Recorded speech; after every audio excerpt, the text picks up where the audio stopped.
नमस्कार। भारत हमेशा से संतों और ऋषियों की भूमि रही है, जो ज्ञान और करुणा से मानवता का मार्गदर्शन करते रहे हैं।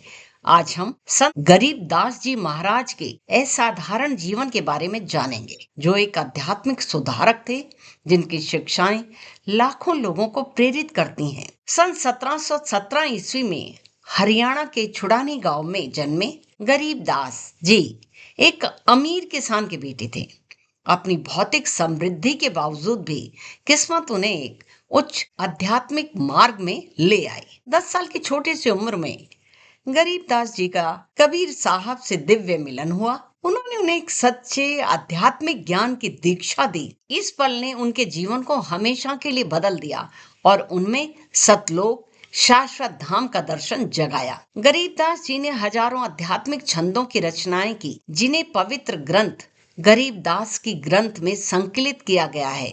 उनकी शिक्षाओं में इस बात पर जोर दिया गया, कबीर साहिब सर्वोच्च भगवान हैं। अंधविश्वासों और रूढ़ियों की व्यर्थता, जाति पंथ और समुदायों से परे समानता, भक्ति, विनम्रता और सच्चाई का महत्व। उन्होंने स्पृश्यता, जातिवाद, सांप्रदायिक विभाजन जैसी सामाजिक बुराइयों का कड़ा विरोध किया और लोगों से करुणा और एकता अपनाने का आग्रह किया। उनकी आवाज मनमानी प्रथाओं के खिलाफ एक मशाल थी, जो समाज को मानव जीवन के सच्चे उद्देश्य, आध्यात्मिक अनुभूति की सर्वदा याद दिलाती थी। संत गरीबदास जी महाराज ने 1778 ईस्वी में अपना शरीर त्याग दिया, लेकिन उनकी विरासत गरीबदास पंथ, जो कबीर पंथ की एक शाखा है, के माध्यम से वे आज भी जीवित हैं। छुड़ानी में उनका स्मारक एक पवित्र स्थान बना हुआ है, जहां शांति और ज्ञान की तलाश में भक्त आते हैं। संत गरीबदास की जीवन से जुड़ी कहानियां। 10 साल की उम्र में गरीबदास जी अपने गांव छुड़ानी के पास नाला के खेतों में मवेशी चरा रहे थे। कबीर एक संत के रूप में उनके सामने प्रकट हुए। गांव वालों ने उन्हें खाना और दूध दिया, लेकिन कबीर जी ने मना कर दिया, ये कहते हुए सिर्फ कुंवारी गाय का ही वे दूध पीते हैं। इस रहस्यमयी मुलाकात ने गरीबदास जी की आध्यात्मिक दृष्टि को जगा दिया। बाद में उन्होंने सतलोक शाश्वत धाम का वर्णन किया। इस दिव्य रहस्योद्घाटन से प्रेरित होकर हजारों छंद की रचना की। हालांकि वे समृद्धि में पैदा हुए थे, गरीबदास जी ने दीक्षा के बाद भौतिक अभिमान त्याग दिया। उन्होंने वाणी आध्यात्मिक छंद बोलना शुरू किया, जो अंधविश्वासों को चुनौती थी, और सर्वोच्च भगवान कबीर के प्रति अपनी भक्ति पर विशेष बल दिया।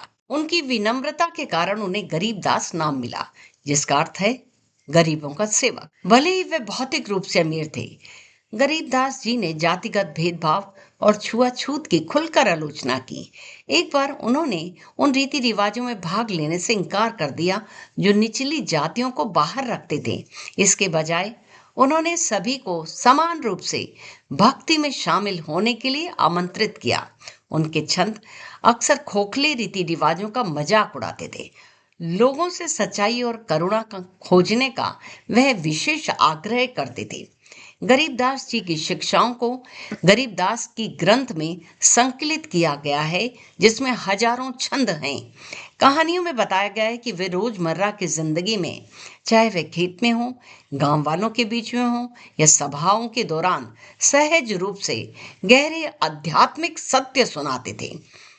ये छंद एक जीवित धर्म ग्रंथ बन गए, जो पीढ़ियों को समानता और भक्ति की ओर मार्गदर्शन करते हैं। महाराज का जीवन इस बात को सर्वदा याद दिलाता है कि सच्चा धन भौतिक चीजों में नहीं, अपितु आध्यात्मिक ज्ञान में है। उनकी शिक्षाएं हमें प्रेम, समानता और भक्ति की ओर मार्गदर्शन करती हैं। अगर आपको यह कहानी प्रेरणादायक लगी, तो भारत की आध्यात्मिक विरासत की यात्राओं के लिए स्वर कथा चैनल को लाइक, शेयर, सब्सक्राइब करना ना भूलें और संत गरीबदास जी की शिक्षाओं पर अपने विचार नीचे कमेंट में अवश्य बताएं। धन्यवाद।